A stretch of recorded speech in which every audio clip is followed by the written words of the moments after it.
کون امام اعظم؟ جب انتقال ہوا پڑوسی کا بچہ اپنے باپ سے کہتا ہے ابا جان یہ سامنے جو گھر ہے اس گھر کی چھت پہ ایک ستون ہوا کرتا تھا، آج وہ ستون نظر نہیں آتا۔ باپ نے دیکھ کر کہا بیٹا وہ دین کا ستون وقت کا امام اعظم تھا جو پوری رات کھڑے ہو کر قرآن پڑھتا تھا، تو سمجھتا تھا ستون ہے، آج اس کا انتقال ہو گیا اس لیے یہ چھت خالی ہے، اس لیے یہ چھت خالی ہے۔ الحمدللہ ان مدارس میں یہ پڑھایا جاتا ہے۔ آپ تو اس کو مدرسے میں بھیجتے ہو جو کسی کام کا نہیں ہوتا، جو سب سے زیادہ ذہین ہوگا اس کو اسکول اور کالج میں بھیجو گے، اس کی فیسیں زیادہ بڑی بڑی فیسیں دو گے، اور جو مدرسے میں بھیجا پوچھتے بھی نہیں اس کے بارے میں کہ یہ کیسا پڑھ رہا ہے، اور یہ قاری پورا دن اور رات بیٹھ کر کے اس کو اس قابل بناتے ہیں 6666 آیات زیر زبر پیش مد غنہ کی غلطی کے بغیر سناتے ہیں۔ تمہارا ذہین سے ذہین بھی کوئی انگلش کا ایک چیپٹر زبانی سنا لے نہیں سنا سکتا، اور جس کو بیکار سمجھا یہ پورا قرآن سناتا ہے آپ کو۔ یہ اعجاز ہے قرآن کا، یہ ان مدارس کی محنت ہے، ان مدارس کی قربانی ہے۔ ان کے ساتھ محبت کرو، ان سے پیار کرو، ان مدرسوں کو اپنا محسن سمجھو، ان کو محسن سمجھو۔ خدا کی قسم ان کے راتوں کی تلاوت کی وجہ سے اللہ کا آیا ہوا عذاب ہٹ جاتا ہے۔ میرے آقا نے فرمایا 4 آوازیں ایسی ہیں جن کی وجہ سے آیا ہوا عذاب ہٹ جایا کرتا ہے۔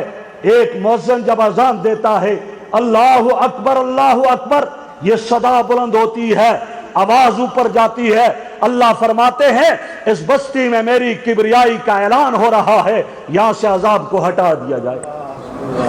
اور اس کی قدر ہمیں یہاں نہیں، باہر کے ملکوں میں جاؤ جہاں اذان کی آواز کہیں نہیں آتی، گھروں میں گھڑیاں دیکھ کر نماز کے لیے جاتے ہیں، اور یہاں اذان کی آواز مینار سے گونجتی ہے۔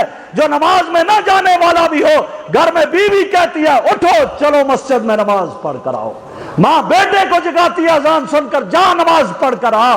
یہ قدر اس اذان کی کرو، ورنہ جو محروم ہے ان سے پوچھ لو جا کر۔ باہر کے ملکوں میں نہیں آواز جاتی، ایک آواز۔ دوسری آواز جب احرام باندھ کر حج کرنے والا یا عمرہ کرنے والا جاتا ہے، لبیک اللہم لبیک کی صدا بلند کرتا ہے، اللہ فرماتے جہاں کا رہنے والا ہے وہاں سے عذاب ہٹا دو۔ تیسری آواز جب میدان کارزار میں دشمن کے سامنے میدان جہاد میں مجاہد کافر کو للکار کر اللہ اکبر کہتا ہے، اللہ فرماتے جہاں کا رہنے والے عذاب کو ہٹا دو۔ اور چوتھی آواز زانی الیاذ باللہ زنا کر کے سو گیا، ڈاکو ڈاکہ مار کر مزے سے سو گیا، شرابی شراب پی کر سو گیا، فیصلہ ہوتا ہے اس زانی کو ملیا میٹ کر دو، اس ڈاکو کو نیست و نابود کر دو، اس ظالم کو اس کا نام و نشان مٹا دو، فیصلہ ہو رہا ہوتا ہے۔ ادھر تہجد میں معصوم بچے اٹھ کر نماز پڑھ کر کے بیٹھتے ہیں، قرآن کھول کر تلاوت شروع کرتے ہیں توتلی زبان سے۔ اللہ فرماتے ہیں ان کے صدقے میں، ان کی تلاوت کے صدقے میں آج ظالم کو بھی چھوڑ دو، ڈاکو کو بھی چھوڑ دو، شرابی کو بھی چھوڑ دو، زانی کو بھی چھوڑ دو، ان کے صدقے میں انہیں چھوڑ دیا جاتا ہے، وہ آیا ہوا عذاب ٹل جاتا ہے۔ ورنہ کرتوت تو ہمارے ایسے تھے کہ پتھروں کی بارش برسے، لیکن پھر بھی یہ ٹل جاتا ہے۔ ان کے صدقے میں انہیں اپنے محسن سمجھو۔ اور الحمدللہ ہمارے مدارس میں، ہماری مساجد میں یہ محنت ہوتی ہے اور تربیت۔ ہمارے بچے تہجد میں کھڑے ہوتے ہیں، تہجد پڑھتے ہیں، تو پھر دیکھو جن گھروں میں اس طرح کا ماحول ہوگا ان گھروں میں کام کرنے والوں پر بھی اثر ہوگا اس کا۔ میں عرض کر رہا ہوں گھر کا ماحول اچھا ہوگا جب آپ کے بچے پڑھیں گے، آپ کے گھر کا ماحول قرآن کا ماحول بنے گا، اور نہیں تو گھر کا ماحول سینما گھر کا منظر پیش کرے گا۔ آج باپ بھی فلم دیکھ رہا ہوتا ہے، بیٹا بھی، بیٹی بھی، ماں بھی دیکھ رہی ہوتی ہے، اور اسی حال میں اگر موت آئی تو کیا بنے گا؟ موت آ گئی کیا بنے گا؟ صبح فجر کی نماز کی چھٹی، 10 بجے اٹھ کر ناشتہ کرنا ہے، بچوں کو اگر سکول بھیجنا ہے پھر تو پہلے اٹھیں گے۔ آج ہمارے بچوں نے سکول جانا ہے، لیکن جس دن اسکول کی چھٹی ہے، سیٹرڈے سنڈے آف ہے، آج نماز کی بھی چھٹی، آج اٹھنا ہی نہیں پہلے۔ افسوس کی بات، مجھے اور آپ کو اپنے بچے کے اسکول کا تو اتنا اہتمام کرنا ہے لیکن نماز کا نہیں اہتمام۔ یا اسلام آباد میں تو ہم نے دیکھا صبح فجر سے پہلے اٹھتے ہیں، دو طرح کے طبقے ہیں، دونوں فجر سے پہلے اٹھتے ہیں، ایک کے قدم مسجد کی طرف جا رہے ہوتے ہیں، دوسرے نے کتے کی رسی پکڑے ہوئے فٹ پاتھ پہ واک کر رہا ہوتا ہے۔ اس کو مسجد پیاری ہے، اس کو واک پیاری ہے، صحت کا خیال رکھتا ہے۔ ظالم، تو بھی مسجد میں چلا جا، نماز پڑھ، پھر واک کر لے، پھر دیکھنا تیرا دن پورا تیرے لیے کتنا اچھا بنے۔ یہاں یہ کیفیت ہے، یہ صورتحال ہے۔ میرے آقا نے کیا فرمایا؟ میرے آقا نے فرمایا میرا دل چاہتا ہے میرے ہر امتی کے دن کی ابتدا سورہ یاسین کی تلاوت سے ہو۔ کتنا خوش قسمت وہ گھرانہ ہے، صبح فجر کے لیے پورا گھرانہ اٹھ کر نماز پڑھتا ہے اور دن کی ابتدا سورہ یاسین کی تلاوت سے کرتا ہے۔ جب گھروں کا ماحول قرآن کا ہوگا، اس کا اثر کام کرنے والوں پر ہوگا۔ بس میں ختم کرنے کی طرف جا رہا ہوں، ایک واقعہ عرض کر کے یہ کہہ رہا ہوں کہ گھروں کا ماحول قرآن کا ہوگا تو کام کرنے والوں پر بھی اثر ہوگا۔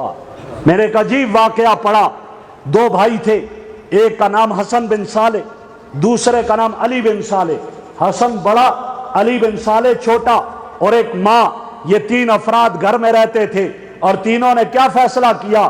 کوئی رات ہمارے گھر میں ایسی نہ گزرے جس میں پورا قرآن تلاوت نہ ہو، پورا قرآن رات میں تلاوت ہوگا۔ اس کی کیا ترتیب ہے؟ ماں پہلے 10 پارے پڑھے گی، دونوں بھائی سو جاتے، علی بن صالح اور حسن بن صالح۔ ماں 10 پارے نماز میں کھڑی ہو کر قرآن کی تلاوت کرتی۔ جب ماں نماز میں 10 پارے مکمل کرتی، سلام پھیرنے کے بعد اپنے چھوٹے بیٹے علی بن صالح کو جگاتی، بیٹا اٹھو اب تم پڑھو۔ اب ماں سو گئی، علی بن صالح دوسرے 10 پارے نماز میں کھڑے ہو کر تلاوت کرتا تھا۔ جب وہ سلام پھیرتا 10 پارے پڑھ کر اپنے بڑے بھائی حسن بن صالح کو کھڑا کر دیتا، آپ اٹھیں اب آپ تلاوت کریں۔ اب علی بن صالح سو جاتا، حسن بن صالح جب 10 پارے پورے کرتا، ادھر 30 پارے پورے ہوتے، ادھر فجر کی اذانوں کا وقت ہو جاتا۔ یہ ماحول بن گیا ان کے گھر کا۔ ماں کا انتقال ہو گیا، دو بھائی ہیں، دونوں نے کہا کوئی مسئلہ نہیں، پہلے 10 پارے پڑھتے تھے، اب 15 پارے پڑھیں گے۔ دونوں بھائیوں نے تقسیم کر دے، پہلے 15 پارے علی بن صالح پڑھنے لگا، حسن بن صالح سو جاتا، دوسرے وہ پڑھ کر سلام پھیرتا، بھائی کو جگاتا، خود سو جاتا، باقی 15 پارے حسن بن صالح پڑھتا۔ اس طرح کچھ عرصہ معمول رہا۔ علی بن صالح کا بھی انتقال ہو گیا۔ حسن بن صالح نے کہا کوئی مسئلہ نہیں، پہلے تقسیم تھے 15 پارے، اب اکیلا 30 پارے پڑھا کروں۔ حسن بن صالح 30 پارے رات میں کھڑا ہو کر اکیلا پڑھتا تھا، سلام پھیرتا، فجر کی اذانوں کا وقت ہو جاتا۔